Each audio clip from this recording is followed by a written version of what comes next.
Have you ever looked at your dog and suddenly said, "Who's my little baby?" even though your dog is an 80-pound adult animal? Here's the strange part. Neuroscientists think your brain may be using some of the very same systems it evolved to care for human babies. And if that's true, your brain may have already started treating your dog like family before you're even consciously aware of it. Because the reason you use that baby voice goes much deeper than most people realize. Your brain makes the decision first. The moment you see your pet, your brain starts evaluating its face. And it does this incredibly fast. Studies suggest that brain regions involved in emotional evaluation can respond to cute faces in a fraction of a second. Before you've consciously identified what you're looking at, your brain has already started assigning emotional value. And if your pet has the right features, something remarkable happens. Ancient caregiving systems begin to activate. Your attention locks in. Warm feelings increase. And your behavior starts changing, including the way you speak. Why the baby voice comes out. This is where things get interesting. Scientists call it pet-directed speech. It's the tendency to use a higher pitch, warmer tone, and simpler language when talking to pets. Sound familiar? Who's mommy's little angel? Who's the good boy? Come here, sweet baby. What's fascinating is that pet-directed speech looks surprisingly similar to the way humans naturally talk to infants. Not because we think our dogs are human babies, but because both can activate some of the same nurturing systems inside the brain. In many cases, the baby voice isn't something you consciously decide to do. It may simply emerge from emotional systems already running in the background. But why would a dog trigger systems that evolved for human infants? The answer begins with a theory that's nearly 80 years old. The secret formula behind cuteness. Back in the 1940s, Austrian scientist Konrad Lorenz proposed something called baby schema. His idea was simple. Certain physical traits automatically trigger nurturing instincts in humans, not because we choose to react that way, because evolution wired us to. The traits include large eyes, rounded heads, soft facial features, small noses, clumsy or vulnerable movements. Now think about puppies. Think about kittens. Think about almost every animal video that's ever exploded online. They check nearly every box. Your brain isn't only seeing a dog. It's seeing a collection of visual signals that resemble infancy itself. In other words, your pet may be activating a neurological shortcut originally designed to help humans protect babies. And researchers discovered that the effects may go even further. Cute can literally change how you think. In some experiments, scientists found that looking at cute images can make people perform certain tasks more carefully afterward. At first, that sounds ridiculous. How could staring at a puppy change the way your brain works? The idea is that cute things trigger a protective mindset. Your attention narrows.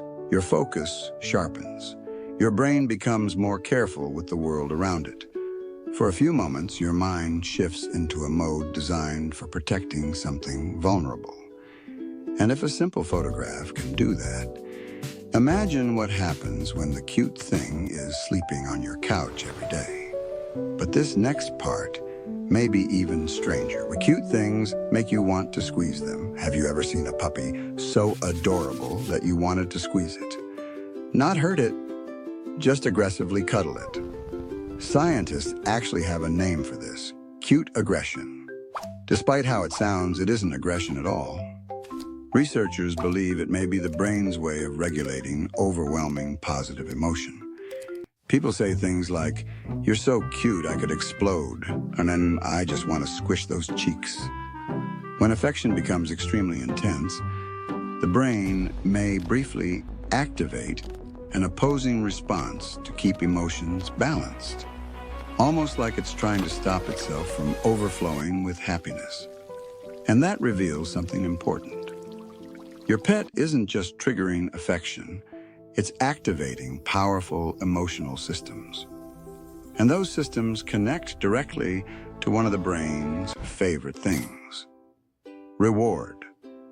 The reward loop that keeps you obsessed. Why does looking at your pet feel so good?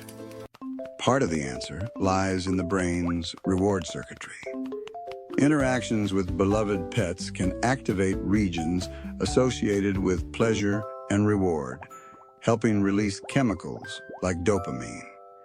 Your brain interprets the experience as valuable, something worth repeating, which is why many people instantly feel better after spending a few moments with their pet, even after a terrible day. But the bond may go even deeper than that, because scientists have found that humans and dogs sometimes engage in something surprisingly similar to what happens between parents and babies. Eye contact. The power of a simple look. When your dog stares at you, it might feel like a simple moment, but it isn't necessarily simple inside the brain. Research suggests that affectionate interactions between dogs and their owners can strengthen social bonding systems. The same systems that help create feelings of attachment and trust. Every tail wag, every excited greeting, every moment your dog looks at you like you're the most important person in the world, may be reinforcing the relationship at a biological level. And once reward systems combine with caregiving systems, the bigger picture becomes surprisingly clear. The bigger picture. Your brain evolved to respond to signals of vulnerability, dependence, and cuteness. Pets happen to display many of those signals perfectly. The oversized eyes, the soft facial features, the familiar face that greets you every day. The moment your brain detects those cues, caregiving systems activate. Reward circuits join in. Attachment grows. And before you know it, you're standing in your kitchen, talking to your dog like it's a toddler. Maybe that's not ridiculous at all. Maybe it's one of the clearest signs that your brain has accepted that animal as family. That silly baby voice might feel embarrassing, but it may be evidence that your brain has placed your dog in a category far more important than pet. Somewhere beneath conscious awareness, it has become part of your social world, part of your family. And now I'm curious. What's the most ridiculous nickname you've ever given your dog? Tell me in the comments. And if you enjoy discovering the hidden psychology behind everyday behaviors, follow for more videos that reveal what your brain is really doing behind the scenes.